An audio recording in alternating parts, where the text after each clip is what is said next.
hay mucho trecho, ¿verdad? Porque la ley lo dice muy bonito. Para realizarlo ya cuesta un poco, ¿verdad? Que haya ante juez y todo. Pero sí se puede. Lo que vamos es de que existe la posibilidad todavía de tener de vuelta ciertos bienes, ¿verdad? Hay ciertas donaciones que se pueden, otras donaciones que no se Licenciado, disculpe, pueden. Sí, aprovechando Gracias, Nick. eso que hablaba el compañero, si una persona, por ejemplo, tiene una herencia, perdón, tiene un ejemplo de 6 propiedades, está en vida la persona, pero como usted lo dijo anteriormente, hay personas que no son previsorias y le dejan un problema de herencia por un testado a otros. Hoy en día, pues todavía están muchas personas en esos casos pagando una gran cantidad de dinero, a veces por situaciones que no fueron previsorias, ¿verdad? O imprevistas. Pero en este caso, la persona que tuviera 10 propiedades, un ejemplo, tiene 10 hijos y quiere hacer este proceso de donación entre vivos, él la puede hacer en su actualidad, pero al mismo tiempo, como bien lo decía usted, usufructo vitalicio, él puede obtener mientras viva el beneficio de esas 10 propiedades que está rentando mientras él fallezca. Exactamente. Eso es lo que se recomienda porque o sea, el usufructo se entiende que es un derecho real de mero goce, donde una persona tiene la posibilidad de gozar y disfrutar de un bien como ajeno, como que si fuese propio, ¿verdad? Es decir, vengo yo, puedo ponerlo a rentar la casa. No necesariamente tengo la obligación de vivir en el bien usufructuado. Puedo rentarla y el fruto de la renta es para mí como usufructuario, ¿sí? No soy el propietario, pero yo recibo renta, ¿sí? Entonces, inclusive en el contrato de arrendamiento, la calidad con la cual comparece el arrendante es como usufructuario del bien. Entonces tiene el derecho de poderlo poner a renta, cobrar, subarrendar, todo lo que quiera. Sí, esa sería la forma ideal. Y se evita, y le evita a los hijos o quien vaya a heredar, que cuando fallezca tenga que hacer un trámite engorroso de procesos sucesorios, ¿verdad? Intestado o testamentario, da igual, porque al final es engorroso. Yo he escuchado comentarios, licenciado, de personas así y prefieren a veces no hacerlo por temor de que la misma familia hasta les haga daño al dueño. Sí, sí. Lamentablemente. Lamentablemente. Sí, mira, es que como les digo, sí que hay de todo, ¿verdad? Miren ahorita el caso del joven que supuestamente apuñaló al papá. ¿Cómo es posible? Uno dice, ¿qué tiene que pasar para que esa situación suceda? O sea, es imposible en la mente de uno, ¿verdad? Que eso, algo así pase. Pero miren, pasan las cosas, las familias son... Se da, claro, por la herencia de los familiares. Entonces, yo siempre he pensado por la misma profesión que tenemos, y lo que uno se va dando cuenta durante el ejercicio de la misma, que los bienes corrompen a la gente. Ya cuando la familia muy bonita, toda que se lleva muy bien, pero llega el problema de los bienes, ahí todo cambia, se separan, se pelean, todo, ¿verdad? Entonces es una cosa complicada. Por eso hay que dejarlo todo mejor, en orden, en vida, ¿verdad? Y asegurarse su propia subsistencia. Juan Carlos. Gracias, licenciado. Tengo una duda. Claro, Hasta aquí, hasta yo la siento algo graciosa, pero igual se la voy a preguntar. claro. Si yo dejo en un testamento, dejo todo mi patrimonio a mi hijo. Sí, Yo soy dueño de una casa, de cuentas bancarias. Sin embargo, patrimonio nos había dicho usted, creo que fue en la primera clase, que es todo lo que tengo y las deudas que también tengo. así es. Si a la hora de yo poner en el testamento dejo todo mi patrimonio a mi hijo y cuando viene a recibir lo que yo le dejé es menos de lo que yo debo, él tiene la obligación de pagar el restante. No, las deudas Porque, de la herencia se pagan con la herencia.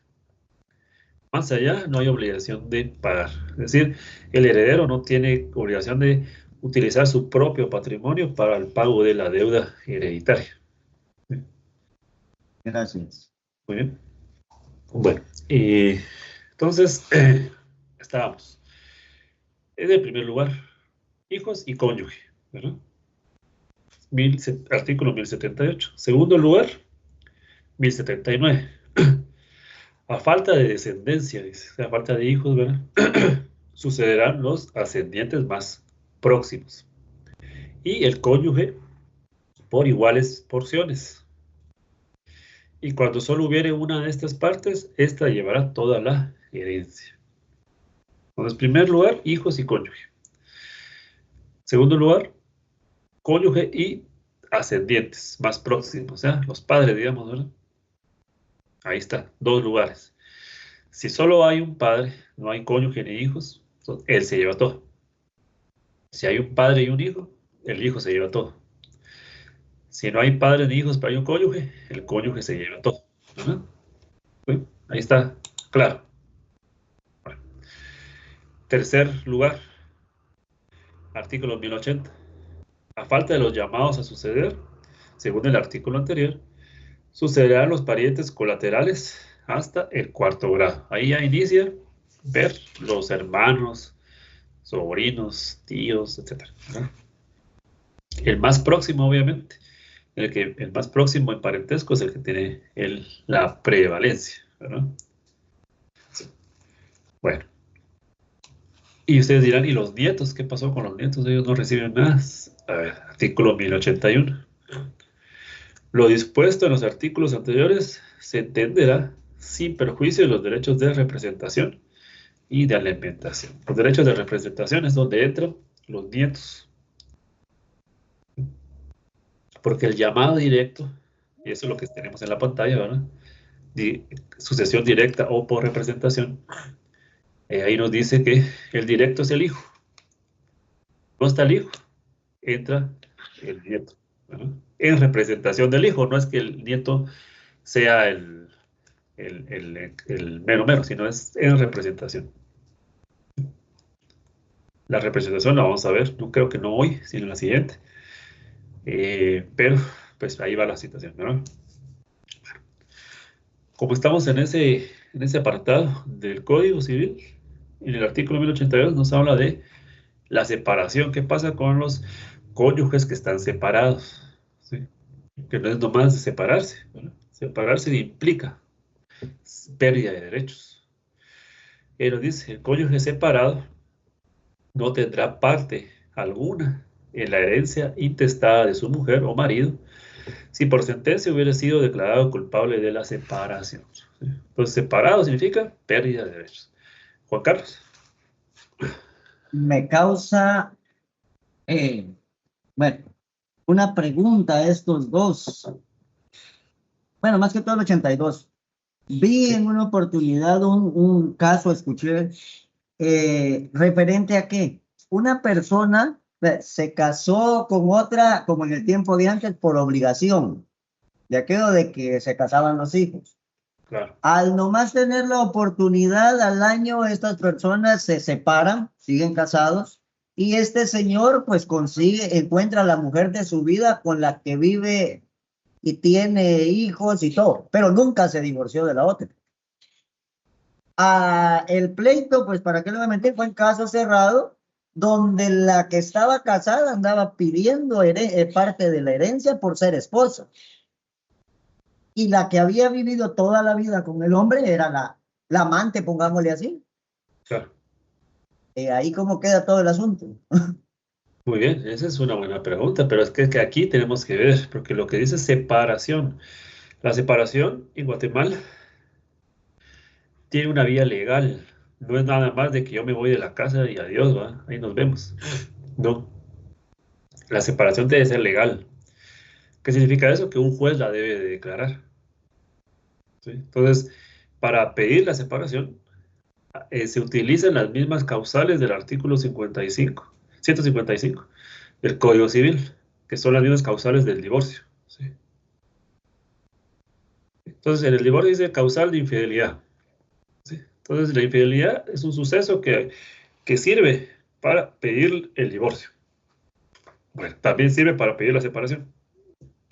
En Guatemala, la separación no es común, porque la gente me dice, ¿para qué voy a pagar un proceso judicial en donde se cree que estamos separados y mejor nos divorciamos, ¿no?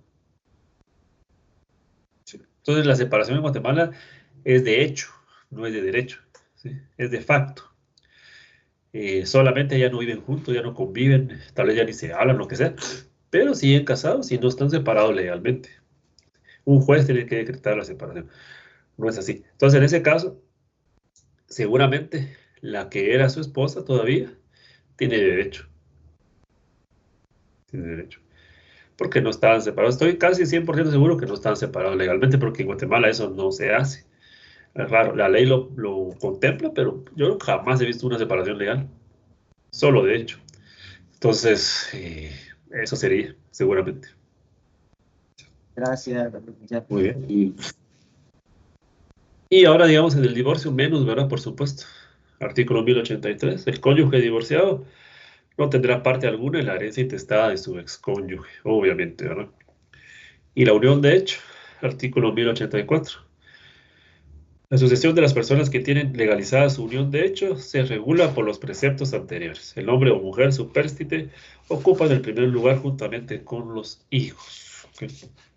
Cuando se declara la unión de hecho, eh, se adquieren pues, ese tipo de derechos, ¿verdad? Retroactivamente.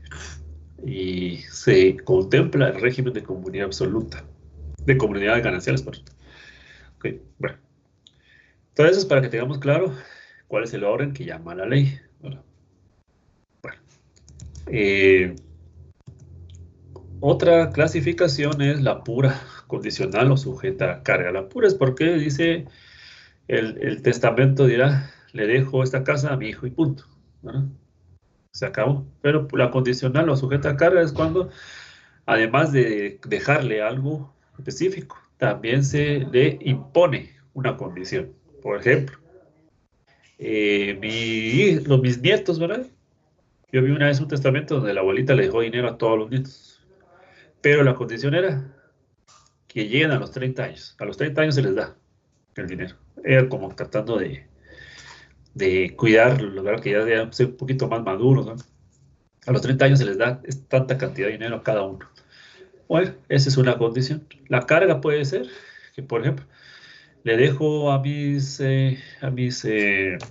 herederos, pero también les impongo la carga de que tienen que darle una renta vitalicia a tal persona. Y esa es una carga que se le deja al heredero. Eso obviamente sucede cuando las herencias son muy grandes, ¿verdad? Sí, Sergio. Aprovechando, tengo una duda con relación a lo que hablábamos en ese tenor de los 10 bienes que tiene la persona anteriormente. Entiendo esas comunidades gananciales, si esta persona está legalmente casado con otra persona, entiéndase, la cónyuge tiene el derecho sobre esos bienes en su totalidad o un cierto porcentaje. Entonces, si vengo yo en el caso ejemplificando que tuviera esas 10 propiedades y quiero yo hacer el proceso de donación entre vivos y lo quiero heredar una propiedad para cada uno de los hijos, resulta que la cónyuge no está de acuerdo en ese proceso. Entonces, ¿cuál valor es el que prevalece? Muy bien. Muy buena pregunta. Entonces, hagamos el ejemplo. Están comunidades gananciales y los bienes que el señor está disponiendo están dentro de la comunidad. O sea que se adquirieron durante el matrimonio a título no gratuito, a título oneroso sería lo contrario. Eso quiere decir entonces de que pertenecen a la comunidad. Pero mira, pues, la ley también establece que las propiedades que estén a nombre de uno tiene la libertad de poder disponer de ellas. Y ahí es donde les decía, las comunidades o los regímenes económicos solamente funcionan en la muerte y en el divorcio.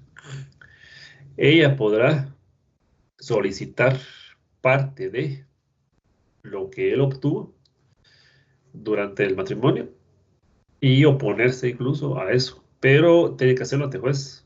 O sea, sí lo puede hacer, se puede oponer ante juez, pero es muy raro que eso suceda, ¿verdad? Es muy raro, pero sí se puede oponer ante juez. Ya. Y si fuese ya llegó al divorcio, entonces ella tuvo su oportunidad de oponerse y no lo utilizó y ella lo perdería. ¿Sí? Todo depende del tiempo que haya pasado, transcurrido. ¿Sí? Pero si hay oportunidad de poderse oponer. Sin embargo, el que al nombre de quien esté en la propiedad tiene la disposición plena de su propiedad. ¿Sí? Digamos, si yo vendo una casa y estoy casado en comunidad de gananciales, lo que yo obtenga de la venta de la casa se supone que va a entrar a la comunidad. Por lo tanto, a la hora de la hora que se termina, ese producto de la venta tiene que dividir entre dos. Con la donación es difícil porque es a título gratuito, o sea, no obtuve nada, pero sí puede haber oposición. Raro que eso suceda, pero puede haber. Y para un cliente existiría entonces la posibilidad de crear una sociedad entre familia para evitar algún inconveniente, licenciado. ¿Es recomendable también hacer esa sugerencia? Sí, la verdad que las sociedades anónimas que se constituyen ya de patrimonio no, es una buena opción. Es una buena opción porque primero es una sociedad anónima, eso significa que el patrimonio es propio de la sociedad, pero que dependiendo de la cantidad de acciones que tenga la persona, pues va a tener cierta participación. Es una opción cuando hay muchas propiedades, ¿verdad? Pero sí es una buena opción. Sí, eso es lo que sucede, es que la gente, primero la sociedad tiene que tener un fin, ¿verdad? Entonces el darle la finalidad, no solamente va a crear la sociedad y que se quede, hay que darle una vida a la persona nueva, ¿sí? Entonces, quiera que no, pues esa es la complicación. ¿Qué función va a tener la sociedad? Bueno, tiene que tener alguna actividad comercial, mercantil, ¿verdad? Porque eso es una entidad mercantil. Sí, primero Eric y luego Lourdes. Sí, licenciado, disculpe, viera de que tengo una duda. La separación y el divorcio no es lo mismo. No. La separación modifica el matrimonio y el divorcio lo disuelve. Ok, licenciado. ¿Y tipos de separación que había pronunciado, licenciado? ¿La separación absoluta o no me quedó claro? La separación en cuanto al matrimonio se refiere es la separación de hecho, que es cuando no ha sido declarada por un juez, es decir, cada quien se va por su lado, ya no viven juntos, ¿verdad? Y que le llaman algunos separación de cuerpos, ¿verdad? También. Y la separación de derecho, digámosle, ¿verdad? Le pongámosle así, o legal, que es cuando el juez declara separado el matrimonio, ¿verdad? No disuelto, sino solo Ahí está, separado. Jorge. Gracias. Muy bien. Lourdes. Gracias. Yo quiero retomar la pregunta que le hizo el compañero Sergio de las sociedades anónimas. Ahí no paga impuesto, bien, se paga el impuesto del 5% en la ganancia de las utilidades, pero si fuera una familia de 6 en la sociedad anónima y su actividad comercial fuera la compra y venta de inmuebles, que puede ser, y ahí meten todos sus inmuebles y lo deja por acciones, cuando se mueren los papás o los que empezaron la sociedad, puede dejarle las acciones a favor de los hijos sin pago. Sí, porque las pueden... la sociedad se constituye por medio de escritura pública. En esa escritura pública de constitución puede determinarse qué va a pasar, qué pasaría a la hora del fallecimiento de uno de los accionistas, uno de los socios. Y ahí se puede determinar qué pasa, las acciones pasan directamente a sus herederos, ¿verdad? Entonces eso agiliza el proceso de adquisición de las mismas, o puede ser que ya estén previamente endosadas, ¿verdad? Y si no está en la escritura de constitución, se puede hacer una escritura como un alcance de escritura. Una ampliación Una ampliación. Sí, se puede. También se puede. Muy bien. Bueno. Entonces estábamos que está ahí pura condicional o sujeta a carga. La siguiente es la herencia o la sucesión aceptada o repudiada. Aceptada es porque el heredero pues efectivamente acepta las cargas, obligaciones y los beneficios también. Y la repudiada es cuando dice muchas gracias por la herencia, pero no la quiero. A ver a quién le toca, yo no la quiero, ¿verdad? Por cualquier razón, puede ser, como dijo el compañero, tiene más cargas que beneficios, ¿para qué me voy a meter yo en problemas? Entonces, no la, no la acepto, ¿verdad? O simplemente voy a decir, me caía mal el causante, ¿verdad? Y no quiero nada de él. Entonces, no la acepto. Pero bueno, la siguiente es la judicial o extrajudicial. La judicial se refiere bueno, esto se refiere al proceso, a la vía procesal a la cual vamos a llevar la sucesión. En Guatemala existe la vía judicial y la vía extrajudicial o notarial. Eso quiere decir que el proceso sucesorio, intestado o testamentario se lleva, puede ser ante juez o ante notario. ¿Cuál es la diferencia? Pues el dinero y el tiempo. El tiempo y el dinero. El tiempo vale más que el dinero, ¿verdad? En un proceso judicial, eso lleva muchos años.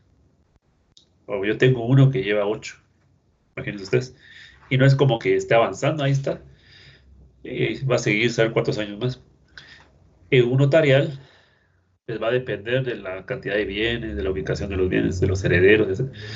Pero actualmente, con las modificaciones legales que hay, está más o menos en un año, ¿no? Más o menos. Diré yo un poquito menos, posiblemente. Entonces, esa es la ventaja de lo notarial frente a lo judicial. La desventaja es el costo, por supuesto. Sin embargo, en lo judicial también hay un costo, porque ahí hay que acudir con abogado. Entonces hay que pagarle al abogado, ¿verdad? Tal vez no sea tanto como se le paga al notario, pero sí se le tiene que pagar, ¿verdad? Por cada gestión, etc. Sergio. Muy interesante su ponencia, licenciado, la verdad ejemplifica mucho. Y quiero o no, para los compañeros que vamos en esa línea, en la búsqueda de un título para dar una asesoría a los clientes, yo le preguntaba esto porque en su momento visualizo yo un ejemplo, retomando el caso de la persona que tuviera 10 propiedades y entre ellos tiene 2 edificios de mucho valor, pero tiene 10 hijos y quisiera dejar una distribución equitativa para ellos en herencia. Tal vez lo más aplicable es la sociedad para que esas utilidades, como bien le decía mi compañera ahí, se puedan dividir y tengan un fin, ya sea comercial o mercantil en determinado momento, ¿verdad, licenciado? Sí, fíjense que hay opciones. Puede ser eso, que es los edificios que producen rentas continuas se dejen en copropiedad. Puede ser que se deje en fideicomiso, que es otra opción. Es muy rara que se utilice el fideicomiso. El fideicomiso solo se utiliza para bienes muy grandes, pero puede ser que significa que se le confíe a una institución bancaria generalmente la administración del bien y los beneficios se le dan a los beneficiarios, valga la redundancia, se le distribuye a los beneficiarios. Entonces, es obligación del banco administrar el bien y otorgarle los beneficios, las utilidades a los beneficiarios. Es una. Otra puede ser la constitución de sociedad anónima. Otra puede ser la constitución de propiedad horizontal, ¿no? Que en este caso, se recordarán de propiedad horizontal, es dividir el edificio en plantas, ¿verdad? O en departamentos o en habitaciones. Y otorgarle una planta a cada hijo, por ejemplo. Son 10 hijos y 10 niveles, digamos, para que sea exacto. Un nivel a cada uno. Y así como propiedad privada. Y con propiedad en cuanto a los lugares en común, ¿verdad? Como la salida, los pasillos, elevadores, escaleras, jardines, todo eso. Esa es otra opción que por testamento se puede hacer, ¿verdad? Constituir propiedad horizontal. Entonces, todo va a depender de lo que más funcione, ¿verdad? Lo que tenga más funcionalidad en el caso específico, porque ahí sí que también a veces por dar un consejo los mete más a uno en problemas que lo que nos da. Entonces, en este caso, sí, todo depende, por ejemplo, la cantidad de las rentas, qué tan oneroso es el mantenimiento, todo eso se va a ver, pero eso es de prestarle todas las opciones al cliente y el cliente va a decidir cuál le conviene más, ¿verdad? Interesante, muchas gracias, licenciado. Muy Muy bien. interesante. Gracias. Tenemos el siguiente tema, que es el proceso lógico de adquisición de la herencia. Ahí, como ustedes ven, hay 4 pasos que son doctrinales. El paso 2 y el 3 no aparecen en la ley, sin embargo, sí existen, ¿verdad? Los otros 2 aparecen. Entonces tenemos la apertura, la vocación, la delación y la adquisición. Ahorita vamos a ver un cuadro donde se les explica mejor cada una, así en pocas palabras. Ahí en el material está más explicado, ¿verdad? Pero yo lo hago aquí para hacer. Bueno, veamos la apertura. Eso, lo que vemos en la apertura es cuándo y dónde inicia la sucesión. Para ello se tiene que dar un hecho clave, que es la muerte. A partir de la muerte es donde inicia o se apertura la sucesión. Y eso nos lo dice el artículo 918. La muerte, ya dijimos, puede ser de 2 tipos. La muerte clínica o biológica, que son distintos, de hecho, la clínica y biológica son 2 tipos de muerte, pero para efectos es la muerte que está asegurada, ¿no? Tenemos certeza que existió. Y la muerte presunta. Bueno, esas 2, entonces, lo que provocan es la activación del fenómeno sucesorio. La muerte presunta no es necesariamente la que espera 5 años, ¿no? Pero recuerden que la muerte presunta hay que esperar 5 años de que el ausente es ausente o qué sé yo. No. Hay otra, que es, por ejemplo, si la persona estaba en Venezuela cuando fueron ahorita los 2 terremotos y desde ese entonces no tenemos ninguna noticia de esa persona, se presume automáticamente que la persona falleció, ¿no? Por el suceso, el siniestro tan grave que hubo. Entonces, ahí no hay que esperar 5 años, ahí una vez es automático, ¿verdad? Eso lo que hace es activar el fenómeno sucesorio. Bueno, luego viene la vocación, que significa quién puede llegar a ser llamado. De primas a primeras decimos la persona tenía hijos, bueno, sí. Entonces, de primas a primeras decimos los hijos son los llamados a heredar, ¿verdad? Sí. Eso va a depender de si hay un testamento o alguna relación prevista por la ley, la que acabamos de ver ahí, en el orden sucesorio. Bueno, eso es de primas a primeras, porque muy hijo puede ser y tal vez no herede, ¿verdad? Bueno, es decir, que en la vocación lo que vemos es que hay una posibilidad jurídica de suceder, ¿sí? Esta persona tiene una relación de parentesco o incluso testamentaria, por la cual tiene la posibilidad de suceder. Ahora, la delación ya es lo mero mero. ¿Quién está actual y realmente llamado a suceder? Entonces ahí va a depender de la eficacia del título, o sea, del testamento, de las condiciones, de las sustituciones que puedan haber entre herederos, ¿verdad? Puede ser, por ejemplo, que uno de los herederos renuncie a la herencia. Entonces él tenía la vocación, ¿verdad?, para heredar, sin embargo, la delación no, porque renunció. ¿Sí? Puede ser que esta persona tenía la vocación para heredar, estaba llamado en el testamento, sin embargo, existe una causa que se llama indignidad para suceder, y por lo tanto no va a poder suceder. Y vamos a ver. Y en esta delación, entonces, ya existe una posición en donde el heredero puede aceptar o repudiar la herencia y ejercer sus derechos. La adquisición es cuando se transmite y consolida esa posición, es decir, la posición de ser un posible heredero a ser ya el heredero declarado. Y es cuando ya se ingresa al régimen legal que establece la ley, y eso significa que hubo un proceso. No ha terminado, tal vez, pero ya hay un proceso sucesorio en el cual ya se dictaminó que estas personas son las verdaderas herederas, ¿verdad? Porque también falta que la ley o que la institución pública encargada, que es la Procuraduría General de la Nación, se pronuncie. La PGN se pronuncia y ellos dicen, estamos a favor de que estas personas sean declaradas herederos. A partir de ahí, entonces ya viene otro paso que se llama autodeclaratorio de herederos, en donde el notario o el juez, en su caso, lo que hace es resolver que esta, fulanito de tal y el otro, son los herederos, ya declarados, ¿sí? A partir de ese momento ya queda un pasito más y ya adquieren la propiedad de la herencia, ¿verdad? De los bienes hereditarios, no me han dicho. Bueno, como les decía, no solamente es decir soy el hijo y ya estuvo. Hay otras circunstancias que pueden modificar o variar esa delación. Y decimos entonces, primero la capacidad para suceder.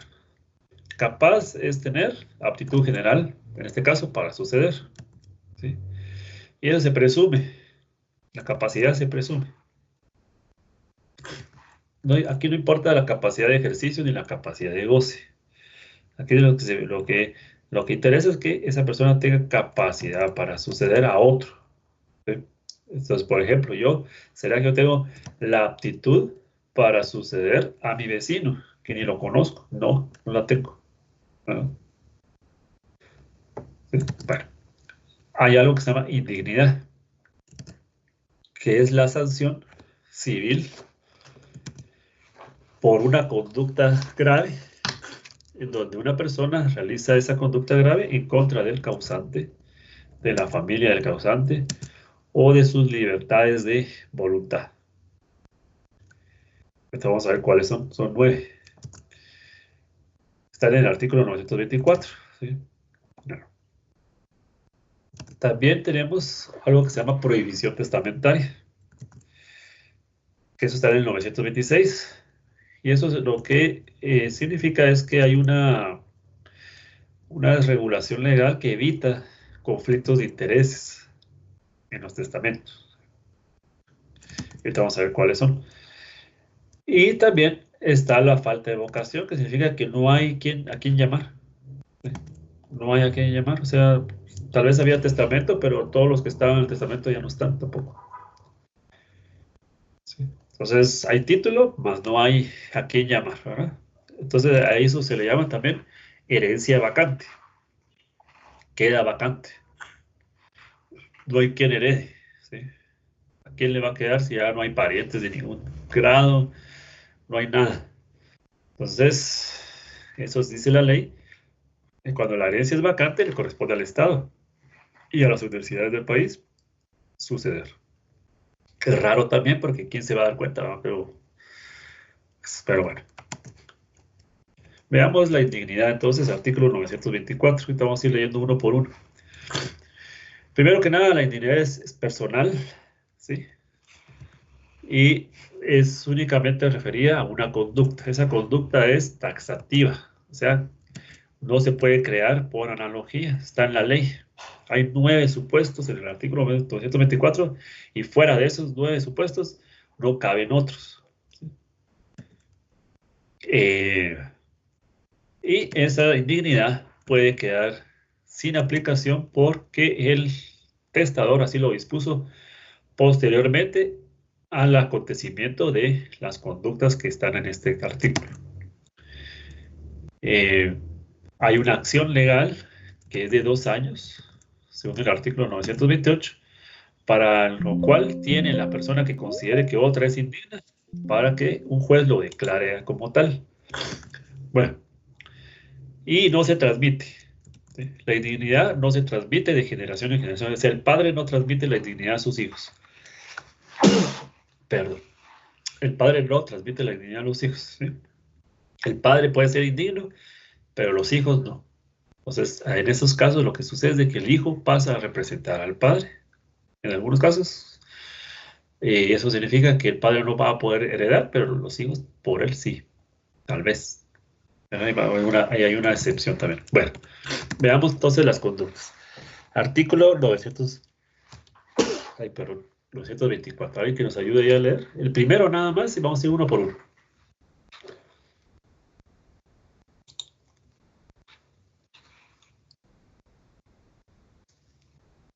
Artículo 924.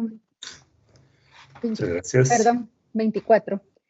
Primero, el que haya sido condenado por haber dado mandado o intentado dar muerte a la persona de cuya sucesión se trate, o a los padres, hijos, cónyuge, conviviente de hecho o hermanos de ella.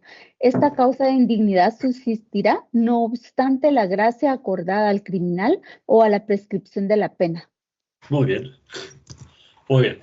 Entonces aquí esta es grave, esta es la más grave de todas. Es darle muerte, imagínense, o intentar darle muerte, o mandar a darle muerte. Ya mandar, ya estamos hablando de sicariato. Dar es asesinato, ¿verdad? Y intentar es una tentativa de asesinato. Bueno, las tres son condenables, ¿verdad? Las tres acciones son tipificadas por la ley penal como delitos. Entonces, aquí lo que significa es, tiene que haber una sentencia condenatoria, ¿sí? En el grupo anterior me pusieron el caso del joven este que apuñaló al papá, que fue ex viceministro de Energía y Minas. Bueno, decía, él es indigno, me dicen. Pues, ¿puede ser indigno? Todavía no. ¿Vale? ¿Por qué? Porque todavía es inocente, según la ley. Él va a ser culpable hasta que un tribunal de sentencia penal diga eso. Para ello, es un proceso largo penal que está empezando todavía. Entonces, pero sí, puede ser un caso de que a esta persona se le considere como indigno en su momento, ¿verdad? Y ahí dice, no obstante la gracia acordada al criminal, en Guatemala no existe el perdón de la pena. O sea, sí existe un perdón de la pena, pero aquí se refiere al recurso de gracia que le dicen, ¿verdad?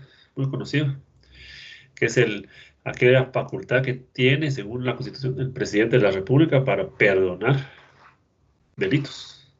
El indulto presidencial, que no es vigente, pero no es positivo, ¿verdad? Es decir, no se puede aplicar porque no existe la ley que tramite ese recurso. Entonces, no, eso no. Bueno, pero lo que vamos es de que aquí hubo una existencia de condena, hay una relación con las personas que tienen que ver con el causante. Bueno, es una. Segundo, por favor.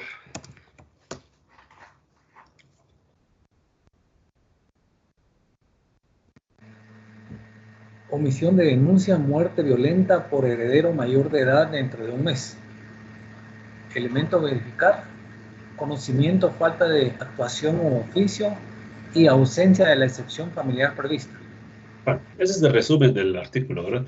Sí, aquí, digamos, vamos a hacerlo así, pero lo que dice el supuesto segundo de este artículo es de que un heredero que es mayor de edad, no es el mayor heredero, que tenga más edad de los herederos, sino un heredero que tenga ya 18 años o más y que tenga el conocimiento de quién mandó a matar al causante y no denunció.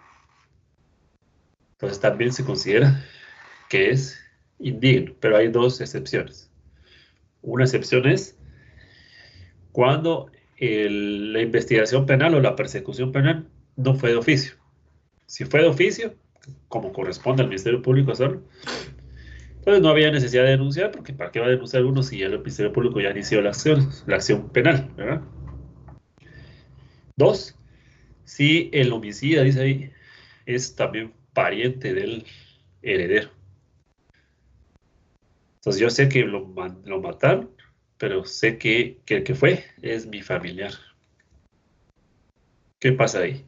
Ahí hay una protección, que es una garantía penal, procesal penal, que es que nadie está obligado a declarar en contra de sí mismo ni de sus parientes, ¿verdad? Entonces es una garantía penal que está protegida incluso acá. Bueno, siguiente, por favor, el número 3, leamos la ley. Artículo numeral 3 dice: el que voluntariamente acusó al autor de la herencia de un delito que merezca por lo menos la pena de 1 año de prisión. Muy bien. Este es bien complicado porque aquí dice acusar al causante de un delito. Esto es algo que como ciudadanos deberíamos de hacer. Si nosotros tenemos el conocimiento de un delito, lo deberíamos de hacer del conocimiento de la autoridad. Sin embargo, aquí dice, si yo acuso, estoy posiblemente perdiendo mi derecho a heredar de esa persona. Entonces, ¿qué será más grande? ¿Mi deber ciudadano de acusar o la herencia? Está complicado. Todo va a depender de la herencia. Bueno, el siguiente es número 4.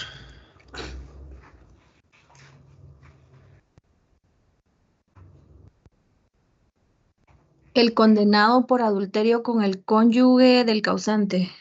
Muy bien. Adulterio. Ese es vigente, pero no es positivo tampoco, porque ya sabemos que el adulterio ya no es penado, ¿verdad? Ya no es sancionado por la ley. Por lo tanto, si no es sancionado por la ley, no puede haber condena, ¿verdad? Y aquí estamos hablando de cosas jurídicas, porque hay gente, por ejemplo, hay unos famosos que le fueron infieles a su pareja y la gente, como se mete en todo, los comienzan a condenar públicamente, que los funan, dicen ahora, ¿va? O sea, esa no, esa es una condena social.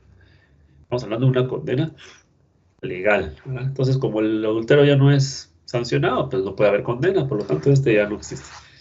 Siguiente, 5.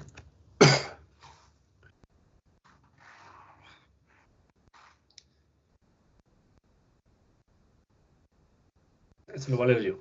El pariente del autor de la herencia, si, habiendo estado este demente y abandonado, no cuidó de él, de recogerlo o asilarlo en establecimiento público, si hubiera podido hacerlo.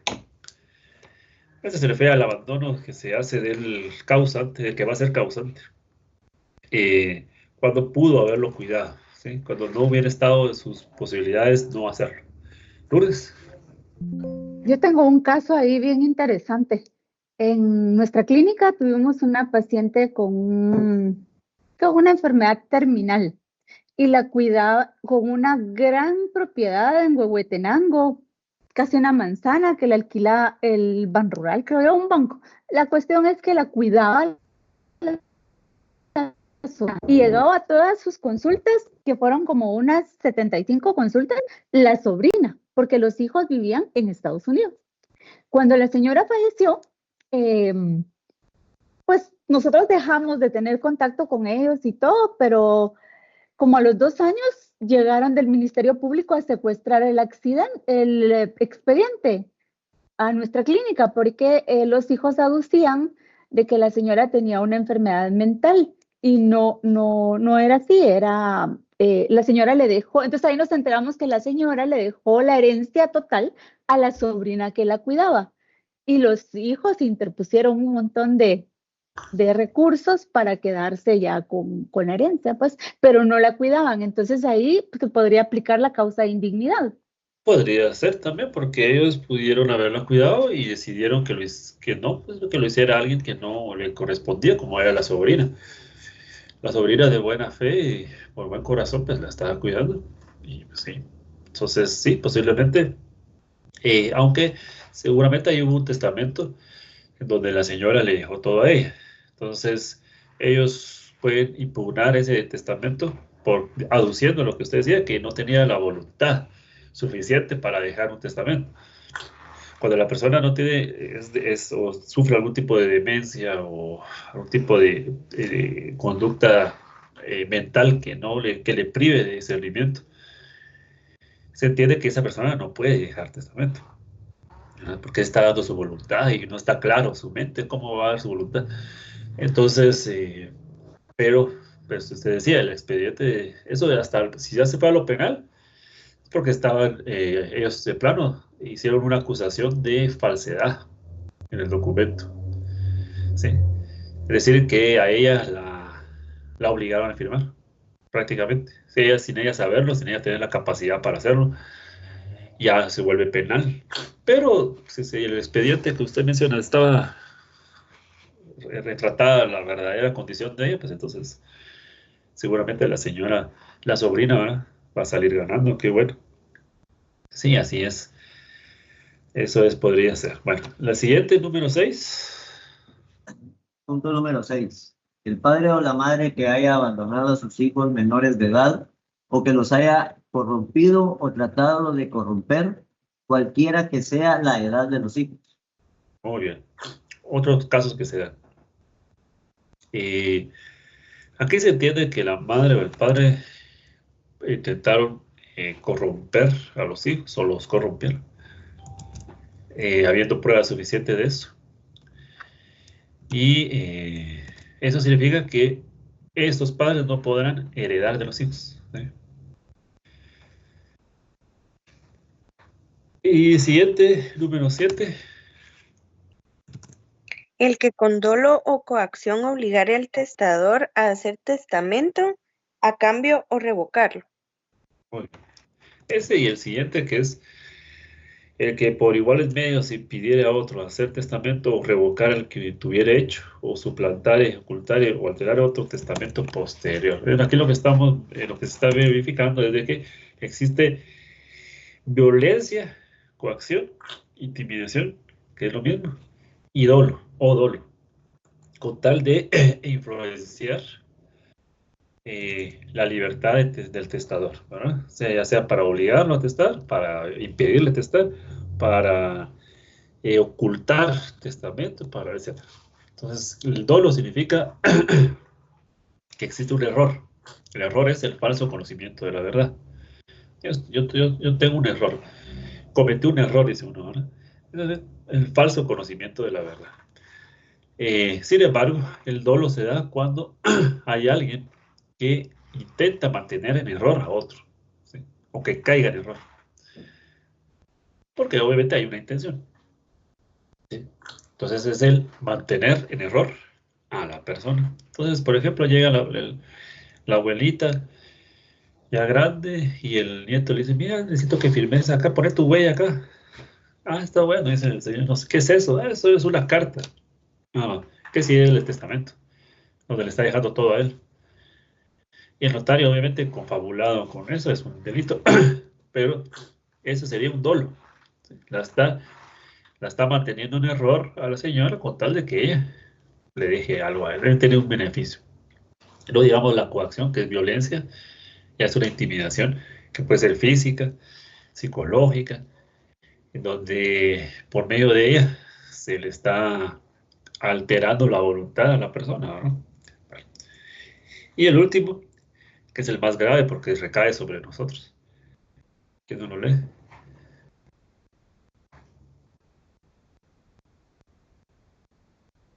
El que ejerciere violencia sobre el notario o testigos para impedir el otorgamiento del testamento o para conseguir que se teste a su favor o a favor de otra persona. Muy bien. Aquí tenemos de que la violencia es contra nosotros, los notarios, está judío. Se peleen entre ellos, pero nosotros no nos metan, ¿no? Entonces, que nosotros nos están obligando a autorizar un documento del cual no se cumplen los requisitos que la ley establece. Por ejemplo, un testamento, en otorgación de un testamento está el testador, el notario y 2 testigos. Y nadie más. Ahí está implicando que hay alguien más y que nos está obligando, ¿verdad? Entonces ya ahí hay una amenaza, una intimidación, ¿sí? Otro es de que yo no estoy recibiendo la voluntad plena y consciente de la persona, sino que es de otro, ¿no? Eso es indirecta, ¿verdad? Entonces tampoco. Bueno, en esos casos se aplican entonces cuando suceden y no hay otros. Sin embargo, el artículo 925, y con esto terminamos, nos dice que las incapacidades enumeradas en el artículo anterior no se aplican cuando el causante así lo dispone en disposiciones testamentarias posteriores a los hechos que las hayan producido, ¿sí? Por mucho que lo haya mandado a matar y haya habido una condena, el causante testador puede decir en el testamento que lo perdona. Tanto lo puede decir expresamente como tácitamente, es decir, el testamento es posterior a la condena. Y ahí aún así le dejó algo en su testamento, ¿no? Lo está perdonando. Ahí sí estas causas ya no son posibles de llamarse porque, o de aplicarse porque ya hubo un perdón, ¿verdad? Sí. Bueno, entonces estamos. ¿Alguna duda que quede? La siguiente semana terminamos hasta, al menos hasta el 933 y vamos, ahí en su material hay varios como casitos y algunos ejercicios, pues los vamos a realizar como parte de zona, así que para que no falten. Lourdes, Ay, perdón, a mí no me quedó claro este concepto de corromper a los hijos. corromper a los hijos. Bueno, mire, la corrupción de los hijos es hacer que hagan cosas que riñen con su condición física, moral o de edad, por ejemplo. Hace poco vi el caso creo que los papás o solo la mamá, no recuerdo, que al hijo lo obligaban a salir en videos, así casi que solo en paños menores, digamos, ¿verdad? Porque ellos ganaban dinero con eso. Entonces, hacían videos así como medio sexualmente sugerentes, sin ser sexuales, pues, pero sexualmente sugerentes, con tal de ellos beneficiarse económicamente. Eso es corrupción del hijo, ¿verdad? Porque él no está decidiendo por sí mismo, no tiene la edad para hacerlo. Lo están haciendo ellos y ellos están ganando un beneficio. Entonces, ese podría ser un ejemplo que me recuerdo que lo vi hace un par de días, pero puede ser cualquier cosa. Si nos vamos al extremo, son aquellos niños que también que están pidiendo dinero en la calle, porque en lugar de estar estudiando, están haciendo una actividad que le corresponde a los padres, no a ellos, ¿verdad? Que es ganar dinero. Si nos vamos al extremo, muy estrictos, ¿verdad? Porque eso ya es necesidad también, ¿verdad? No sabemos. Pero sí puede ser eso. Sí. Muy bien. Estamos entonces, que tengan un buen fin de semana. Nos vemos la siguiente. Gracias, Gracias, que sea licenciado. buen día. Buen día. Gracias, Gracias, Vic. Vic. Feliz día. Igualmente, gracias.